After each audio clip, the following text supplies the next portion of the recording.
there. She's very much there. Very much You can see her in her bright orange sari. Yes. So Pratik, you will start. Madhuri, you're muted. Yeah, start please. Anju ma'am, good to go. Hello, everybody. Good afternoon, and welcome to today's event, which is the fifth episode in the series of CCC Wisdom Series. I'd like to begin by expressing my gratitude to Dr. Anju Soni, who has very graciously and kindly invited me to coordinate this series. Honestly, I must say that this is a very unique concept where we have a single speaker who's speaking on a topic of great importance on which there is a lot of updated evidence, which many of us may not be aware of. I'd like to begin by calling upon the chairpersons for today. First and foremost, we have Professor Krishnendu Gupta. Sir is well known to us as a former vice president of FOXI. Currently, he is also the FOXI representative to AOFOG, and he is also the Deputy Secretary General of AOFOG. I was just talking to him about the AOFOG annual conference in Busan, and we are very proud that Sir is going to represent all of us in Korea. We've grown up on K-drama over the past 4 or 5 years, especially during pandemic, and I'm sure a lot of us would love to visit Korea, but many of us may not be fortunate to see it firsthand. I'd also like to welcome Dr. Ramani Devi ma'am. Ma'am is a past vice president of FOXI. She's somebody who has done a PhD in endometriosis, and whenever we think of endometriosis on a FOXI platform or any academic platform, you always remember the GCPR which she did when she was endometriosis committee chairperson, when Dr. Alka Kriplani was the president of FOXI. And of course, she has continued to work in that field even after leaving various posts. And she is always a welcome addition to any academic event. Today's speaker is somebody who is well known to all of us, but I will not encroach upon the chairperson's rights. And I will request them to please formally introduce our esteemed speaker of today, Dr. Madhuri Patel, our Secretary General of FOXI. Over to the chairpersons, please. Pratik, can I take you 1 minute? Of course, ma'am. Please go ahead. So I would also like to welcome my esteemed guest and distinguished colleagues. It's with great pleasure and profound respect that I welcome you today on this fifth episode of CCC Wisdom Series, where we dive into the critical and often overlooked issues that the means of urinary tract infection in women. Today, we are honored to have with us the luminary in the field of women health, Dr. Madhuri Patel, Secretary General. She has expertise and dedication in advancing women health care and have left an indelible mark on our profession, and her insights on this topic will promise to enlighten the individuals. Joining with her, as already we've been introduced with Dr. Krishnendu sir and Dr. Ramani Devi, whom I have closely worked, and all my coordinators, Dr. Pratik, Dr. Rashmi, and Dr. Sweetie. And I welcome you all to, so that, it's my privilege to stand before and facilitate the gathering of minds united in our pursuit of knowledge and our collective mission to improve women health and well-being of women everywhere. And together, let us embark in this journey of enlightenment, empowerment, as we confirm the challenges posed by UTI in women and strive the effect of meaningful changes in our communities. Over to you, Dr. Krishnendu sir. Thank you very much, Dr. Anju, Dr. Pratik, Dr. Rashmi, Dr. Sweetie, and all concerned for this opportunity. To my co-chair, Dr. Ramani. I'm sure she'll take over once I finish speaking. But, introducing one of my dearest friends of FOXI, Dr. Madhuri Patel, will be an oration by itself if I start talking about her. So I think she's an asset to our organization. She has proved it by the dint of hard work all these numerous years that she has worked so hard. And I'm sure she's going to take FOXI to greater heights, as she's already doing as the journal chief now, editor-in-chief. I can go on and on and on and on. So I think I'm going to encroach into her oration topic of the menace of UTI in women. I don't want to do that and give her the maximum amount of time. So many, many thanks again for the opportunity, and welcome, dear Madhuri. Just rock it. Thank you very much. Thank you, Dr. Krishnendu, for introducing our dear friend, Dr. Madhuri Patel. I think only because of her hard work, very, very hard work, sincerity, she has reached this position. And I wish she should reach the highest position in not only in Foxy, but also in Figo. And regarding the topic, I think Dr. Anju has selected a very, very practical and very important topic, which we see very commonly among our pregnant women. So I think we could not think about anybody else other than Matri, who has got a very good experience as a senior obstetrician from Mumbai. Let us listen to her, what she talks. Dr. Matri. Thank you, Dr. Krishnandu, Dr. Ramni Devi, for your kind and warm words. They are my very good and great friends, and I will say they are my critics also, not Ramni Devi, but Dr. Krishnandu. I always tell them that please let me know my, anything missing, they always correct me, and I'm very happy to have such a good friends, dear friends to me. And of course, Anju, very, very close to me. She told me, I'm giving you oration and we are going to talk only on infection. I said, her topics are only on infection, then let me think about it. And I told her that I will talk about the urinary tract infection, which is not commonly talked about because gynecological infection are talked about quite a lot. And Anju was being a HIV infection committee chairperson. She thought, why not to, have, other infection part so we can cover and our members can get benefit. And Pratik, Rashmi and Switi, they are really coordinating this program very well, and they are really, I will say right hand, not left hand, all are right hand of Dr. Anju Soni. And Anju, I congratulate for starting such CCC, series episode 5, and I wish you best luck for your future endeavor. With this, I would like to share my screen.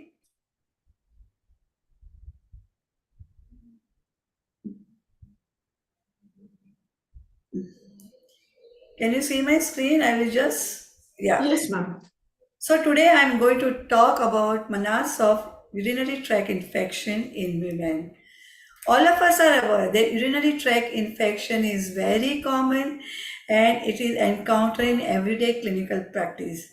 They account for 10 to 20% of all infection treated in primary care unit as well as 30 to 40% of those treated in hospitals. The annual global incidence is at least 250 million in developing countries, and the prevalence is about 34.9%. It is emergence of resistant strains causing this big challenge in dealing urinary tract infection. It is common in young females, but also common in pre and post-menopausal women and uncommon in males under the age of 50. So let us look, what is UTI? It is the presence of microbial pathogens within the urinary tract, that is urethra, bladder, kidney, and it is invasion and subsequently multiplication of this microorganism anywhere in the urinary tract. The most common form is cystitis. It is characterized by irritative symptoms such as urinary urgency, frequency, dysuria, hematuria, foul-smelling urine, and suprapubic pain. And remember, UTI is always ascending infection, and if you don't treat this condition, then it can cause pyelonephritis. Why it is ascending infection? Because the organism usually travel from perianal and perivaginal region. So why it is very common in females compared to males? Because there is shorter urethra which opens near the vagina. At the time of pregnancy, there is reduced immunity, easy contamination of urinary tract with fecal flora because of the proximity of the anus, and hormonal changes seen at the time of menstrual cycles. So the magnitude is that most common bacterial infection, and 50 to 60% experience this. And there is also recurrent UTI, that is 2 episodes in 6 months or more than 3 episodes in last 1 year. And almost 1/4 of these patients suffer from recurrent urinary tract infection. So what is asymptomatic bacteriuria? When the bacterial or the fungal strain is isolated in appropriate quantitative count, that is more than 100,000 colony forming units of microbes per annum from culture of 2 consecutive midstream urine sample without symptom, then it is called as asymptomatic urinary tract infection. But when it is not important in a woman who is not pregnant, she may not require the treatment. But in majority of the cases, because it does not have adverse consequences. But remember, in pregnancy, it is very, very important to treat this condition. If you don't treat this condition, it can traverse upward and causes pyelonephritis. I remember that when I used to go for the maternal death surveillance and review response, that time we have seen the urinary asymptomatic bacteria not treated and resulting into pyelonephritis and septicemia and maternal death. So you have to be very careful during pregnancy. You have to treat all asymptomatic bacteria. That's why we do at least urine routine and microscopic when patient comes first, then in second trimester and third trimester. Another most important part is that your anemia is not getting pure. So when you do all the tests, everything is fine. But if you find asymptomatic bacteriuria, then also patient can have chronic anemia, and you have to treat this asymptomatic bacteriuria during pregnancy. So this is not only limited to mothers, but it can also cause fetus, low birth weight baby, higher incidence of fetal deaths, and therefore asymptomatic bacteria one has to diagnose during pregnancy and treat at the same time. So when symptoms related to urinary tract infection are present, culture of true consecutive midstream urine sample is at least 10,000, 100,000 colony forming units of microbes per ml.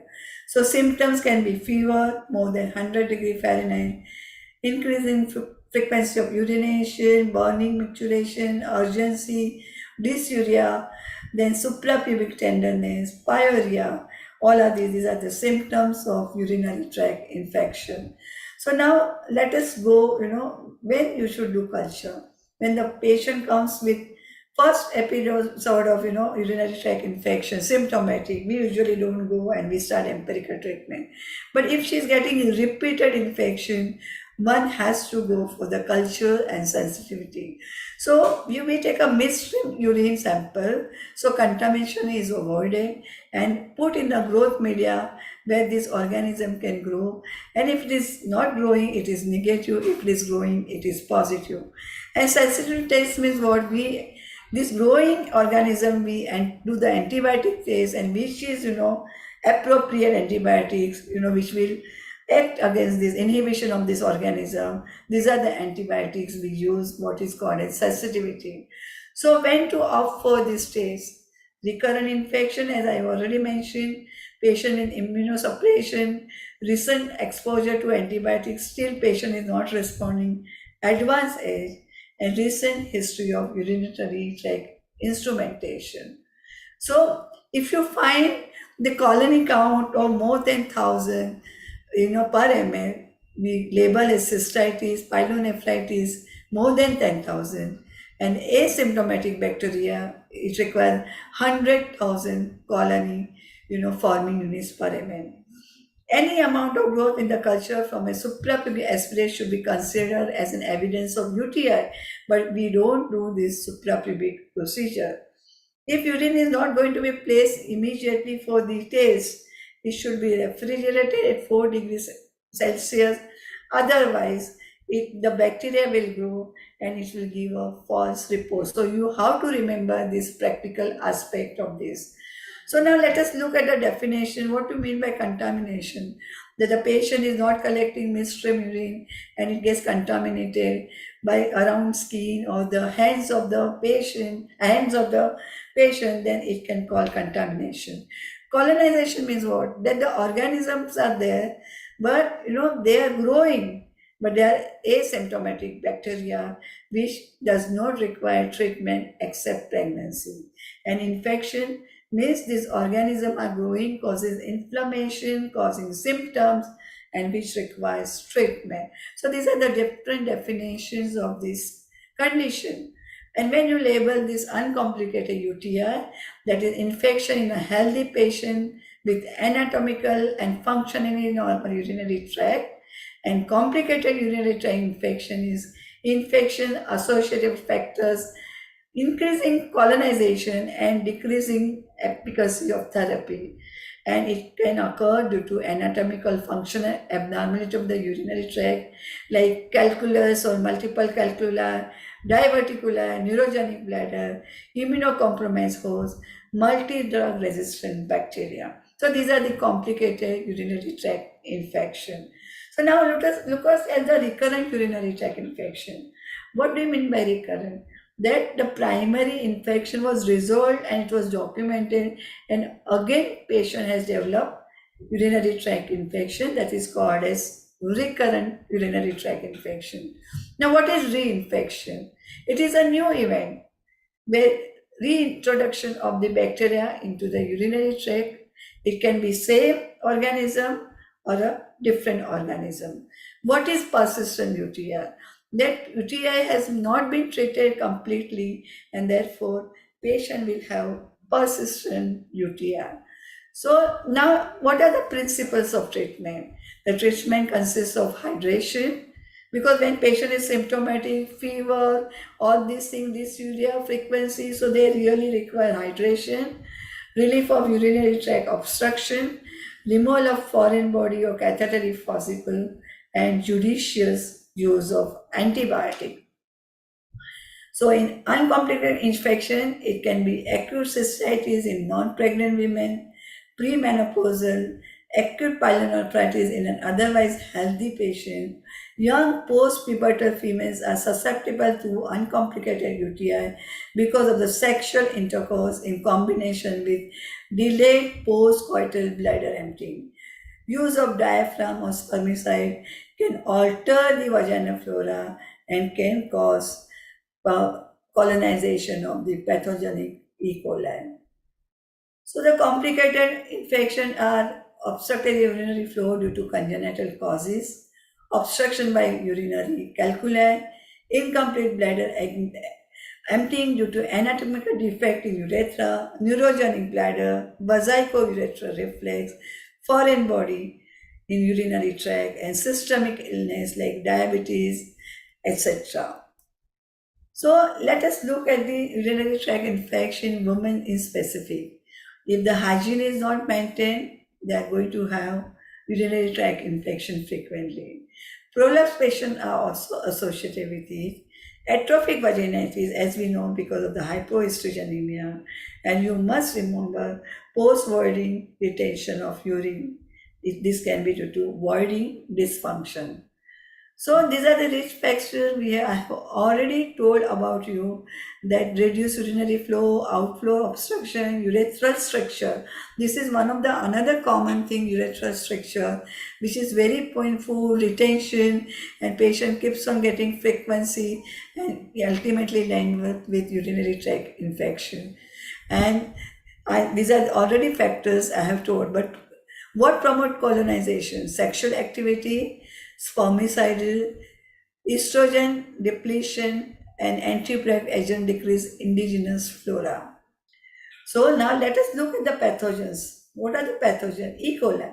80% of patients have E. coli infection, then Klebsiella, Enterobacter, Proteus, Pseudomonas, Staphylococcus, 5 to 15%, Enterococcus, Candida, adenovirus type 2. And what are the commensals? They are there. They are Lactobacillus, Corneobacteria, Staphylococcus, Streptococcus, and Anaerobus. So as I mentioned, E. coli is commonly present, and you know that E. coli, it is transferred from anus, which is common, present in the intestine, and because of the anus' proximity to the urethra, and therefore they have a common infection with E. coli. And now what E. coli does? E. coli has a fimbria. It gets attached to the epithelium of the urinary system, and it causes, infection. At the same time, when it causes adherence to the epithelium of the urinary system, it forms a film, very thin film. And as a result, it doesn't allow the antibiotic to penetrate, and hence the resistance to the antibiotics absorb. So let us go at the, reinfection. When I said I talked about reinfection, you have to do culture and sensitivity, and you have to find out the cause, whether we are dealing with the complicated cases or uncomplicated. So reinfection can be, again, it can be new infection with same organism or with the new organism, and it can be also considered as a recurrence infection. So reinfection with the new organism, with the or the old organism where you have documented that previous infection is not there. So each infection should be treated separately, and you have to consider 6 to 12 months of antibiotic prophylaxis low dose. And for patients with recurrent cystitis related to coitus, consider self-administration of single dose of antibiotics post-coital treatment. So failure to clear completely eradicate pathogen in relapsing infection, it is called as relapsing infection, and should be investigated in detail, which include anatomical or functional causes, and treat accordingly. So, as I mentioned, reinfection are more common and they occurs in first 3 months.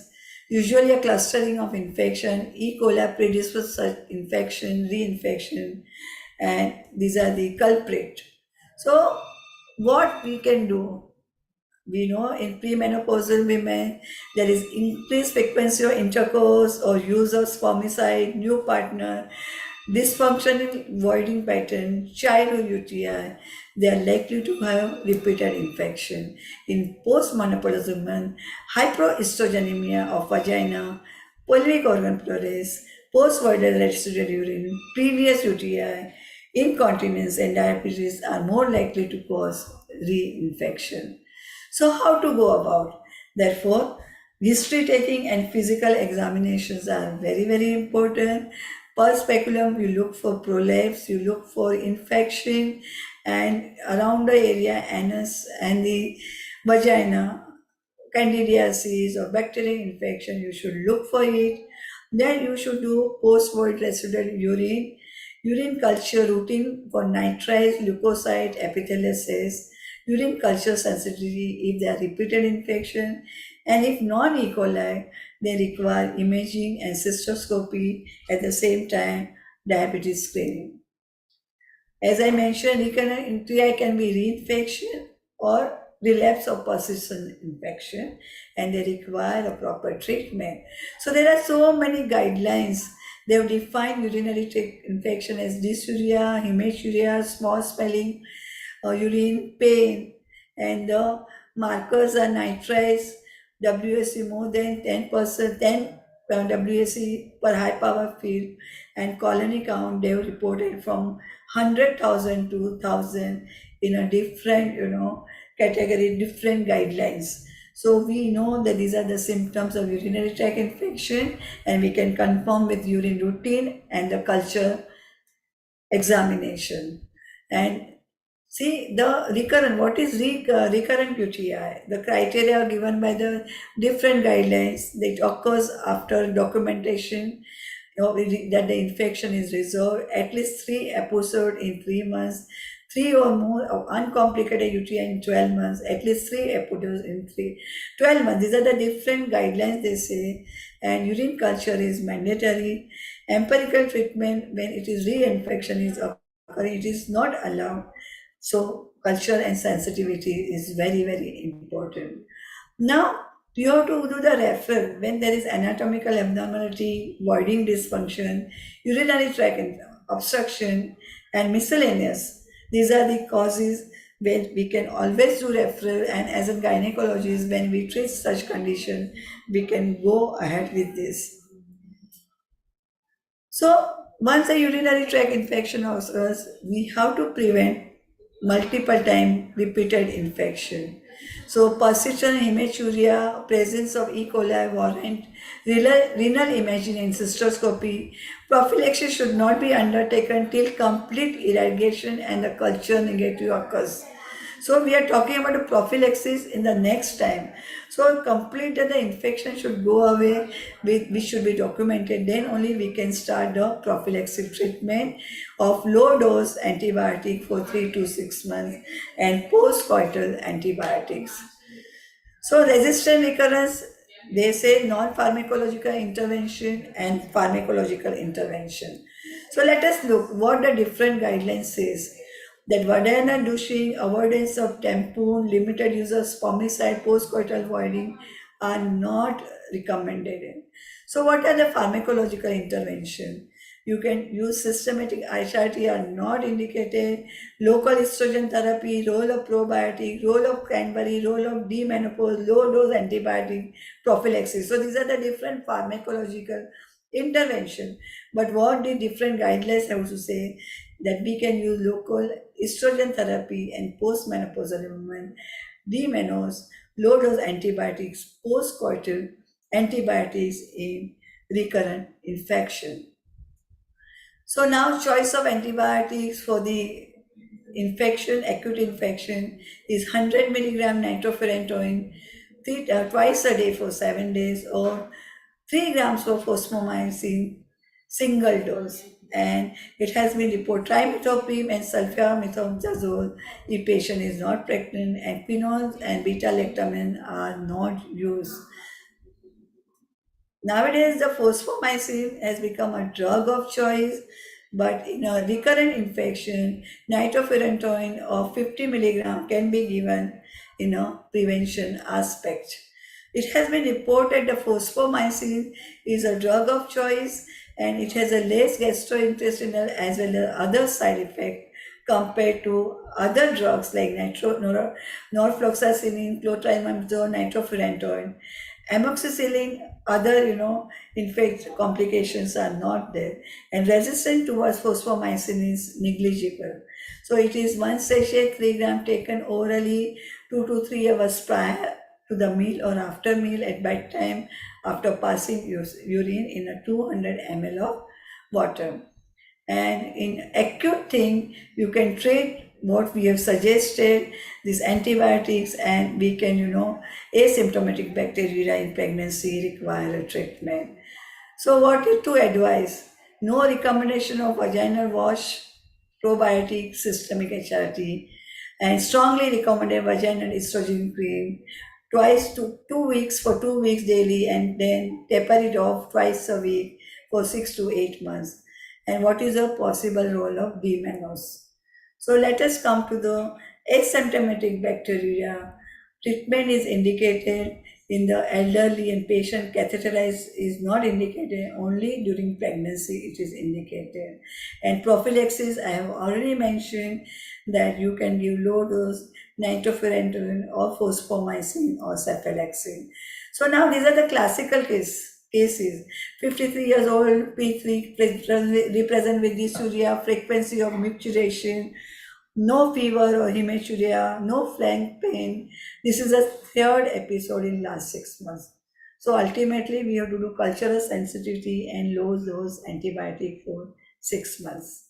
Similarly, postmenopausal women, 70 years old, recurrent episode, third in last year, diabetic, on examination cystosine, right? So now here again we have to do culture sensitivity, we have to control diabetes, and cystosine, many times can cause frequency of urines, but infection, if it is finding, you're finding it is possible, you can do cystosine report, otherwise repair, otherwise it is not required.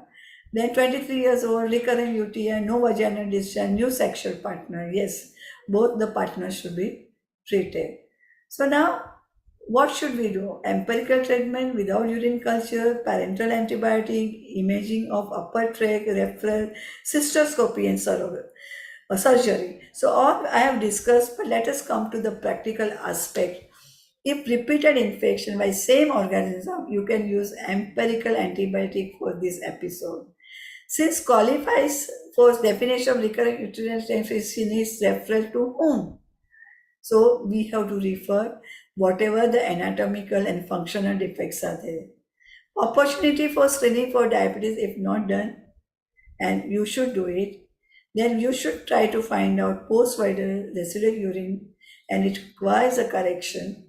Upper tract imaging if urea splitting organism to rule out calcula, parental antibiotics if fever, if hematuria, they need cystoscopy and further investigation. So let us look at now, these are the other things. Potassium magnesium sulfate citrate, what are we used for? We commonly use, because what happens, it is an alkalizer, and they relieve the symptoms of dysuria, burning, etc. And therefore, 80% of the women become asymptomatic with the alkalizer. But you have to remember also, when you are using alkalizer and you are using antibiotic, so some of the antibiotic can act in acidic medium better, and some will act in alkalizer medium better. So you have to use accordingly.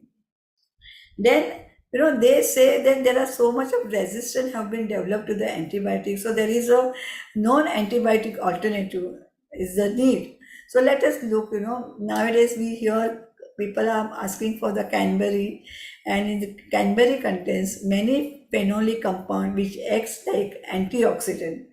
So let us look at how they do. Cranberry again, they adhere to the bacterial, hair-like fimbriae, and you can see in the second picture they adhere, so they don't get attached to the epithelium of the urinary system, and then they are washed away by passing urine.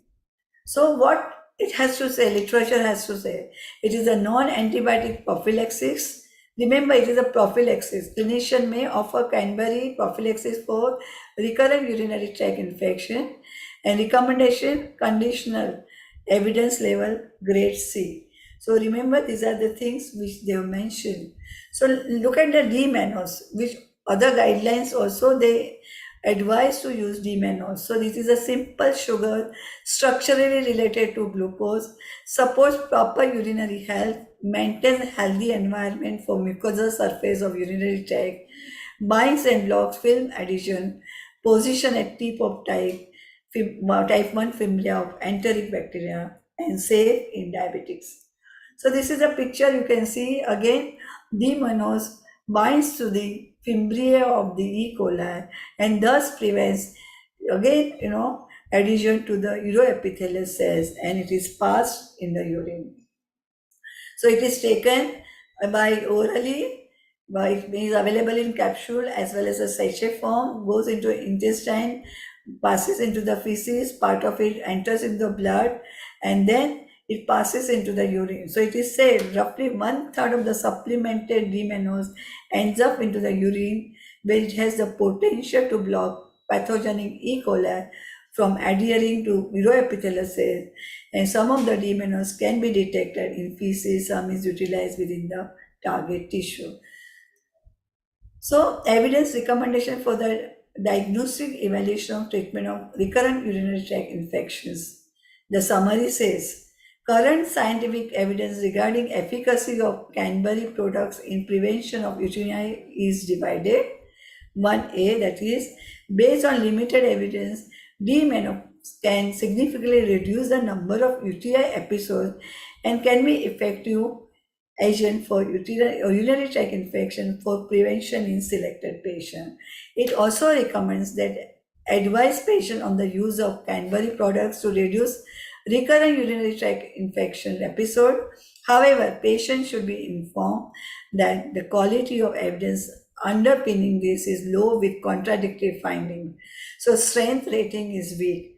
Use D-Menace to reduce recurrent UTI episode, but patients should be informed that further studies are needed to confirm the result of initial trials. So again, this is weak, strength is weak. So what is the rationale of using these three, together? Cranberry extract eradicates bacteria by anti-adherent antibacterial action, inhibits biofilm formation, which aids its potential in management of urinary tract infection, The Menace blocks binding of bacteria to urinary tract, assists in cranberry in its action.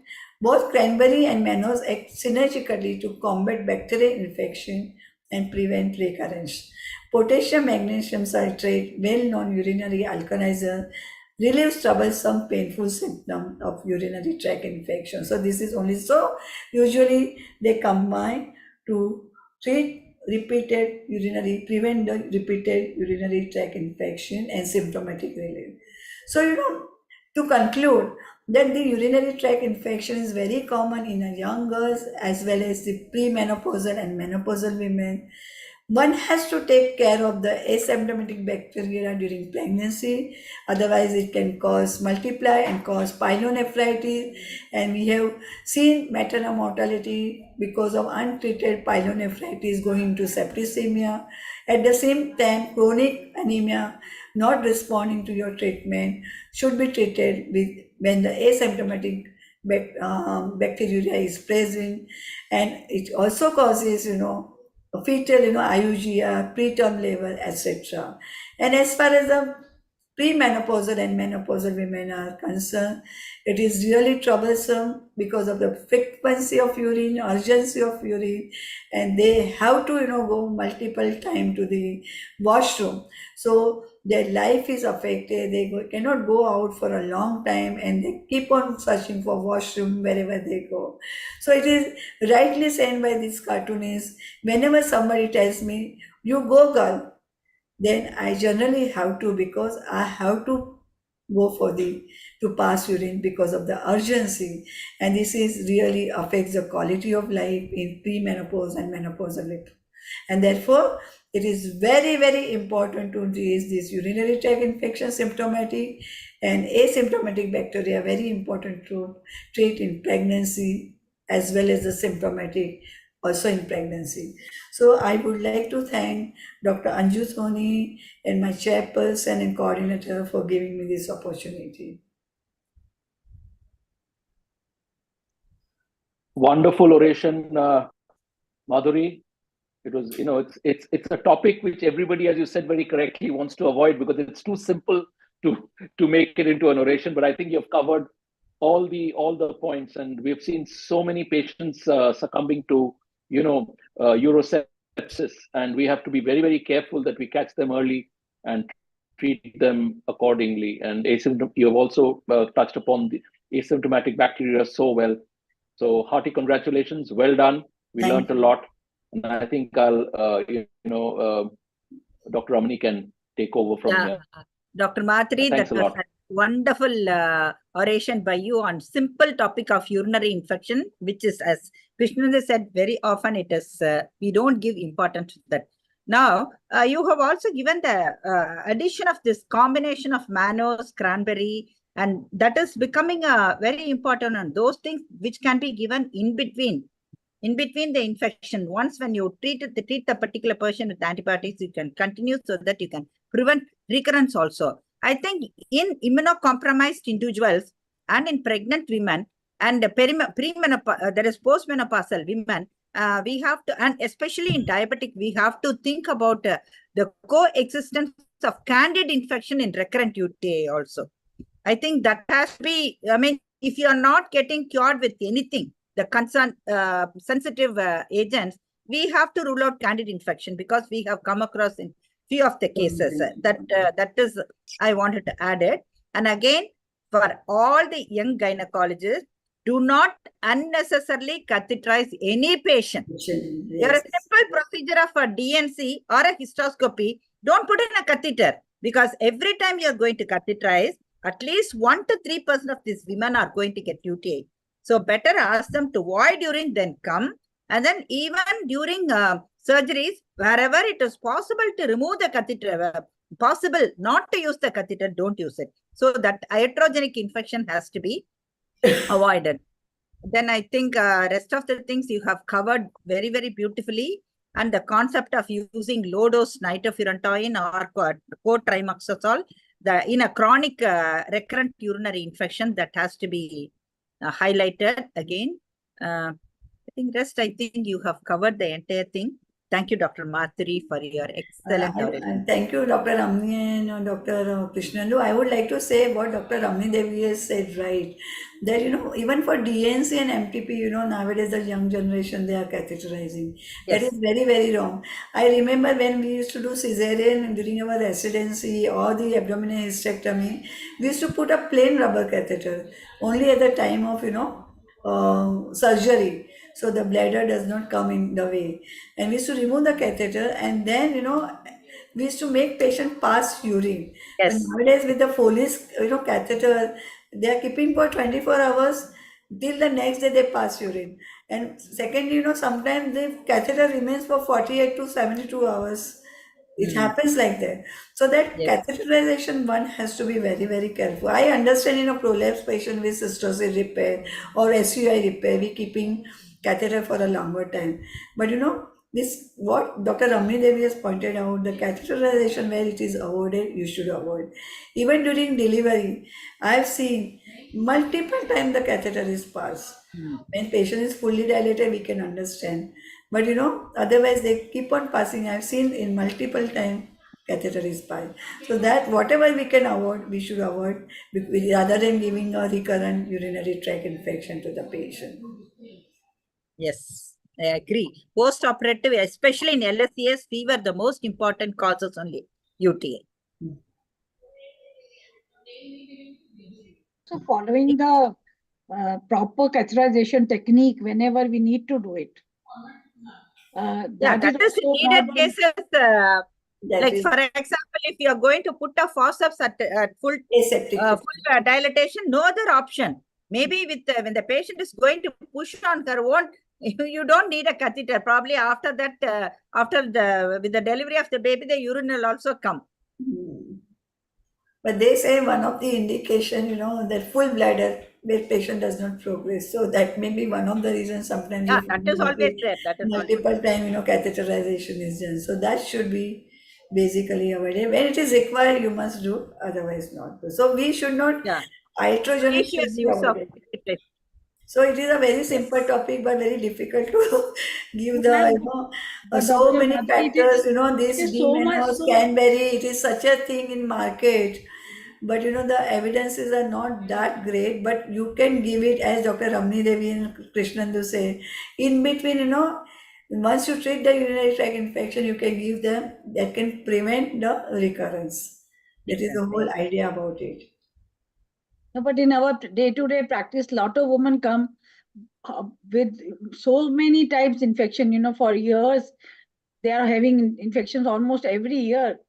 And they can't even count how many times. So it is such a menace for them, menace for them that it is. For them, they have to walk up, whether they are having some anatomical defect but or a madam, functional defect. But Dr. Madhuri, people do not know that what are the guidelines, how to go about it, how to work upon these patients, because it is so very much important to manage them properly and then seek your colleagues' help as and when required. Yes. So, because it makes a person really suffering when they have this recurrent UTI, and then when the antibiotics are not being effective. And we have, all of us, I think, come across these kinds of patients in day-to-day practice. The problem is with the patient that once they get relieved, they will not take complete course. And then, sometimes our prescription, again, when the symptoms comes back, they will go with our prescription without asking and take, self-medication. So that is also creating resistance to the antibiotic. So there are many factors which are responsible for the antibiotic resistance. So we have to have intermittent remedy also for the same. So, Thank you, ma'am. There is one question here from Dr. Neeta Agrawal, and she's asking for how much duration we should advise taking the Menace or cranberry extract for the prevention of UTI. 7 days for the urinary tract infection and 21 days if she's again and again getting this, So after antibiotic course, we give for 7 days. But that patient again gets the infection, then you can advise for 21 days. Thank you, ma'am. Dr. Prateek wanted to say something. Thank you, Dr. Madhuri, for a fantastic talk. I think it was revisiting our old days and Yeah. understanding the basics.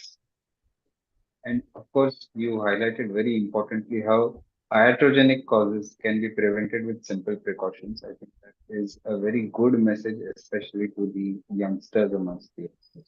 Thank you, Dr. Andusoni, for inviting me to be a coordinator for this very educative learning series. I will hand over back to maybe Dr. Sweetie can present the formal vote of thanks. Thank you, Dr. Anjusoni, madam. And we would like to congratulate you. You have just taken the charge of President of Indian Menopausal Society. Congratulations and best wishes from all of us.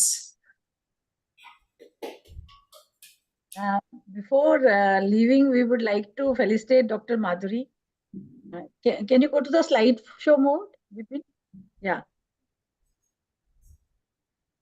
We would like to present plaque to Dr. Madhuri Patel. Dr. Sweetie, over to you.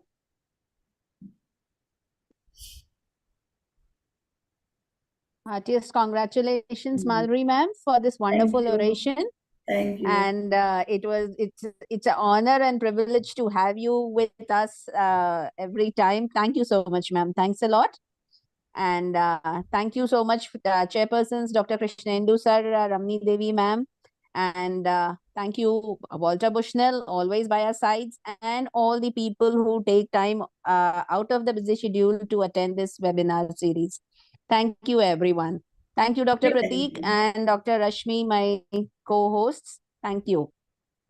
We will be sharing the YouTube link now onwards, and then any of your colleagues who have missed the oration can go through it during their leisure time and get the latest guidelines. So many guidelines which Dr. Madhuri has shared with us for your convenience. Thank you. Thank you. Thank you very much. Thank you. Thank you, everyone. Thank you, Krishnendu sir, Dr. Ramni Devi, and Dr. Madhuri for being here, Okay, and my bye-bye. audience. Bye-bye. Thank you. Bye.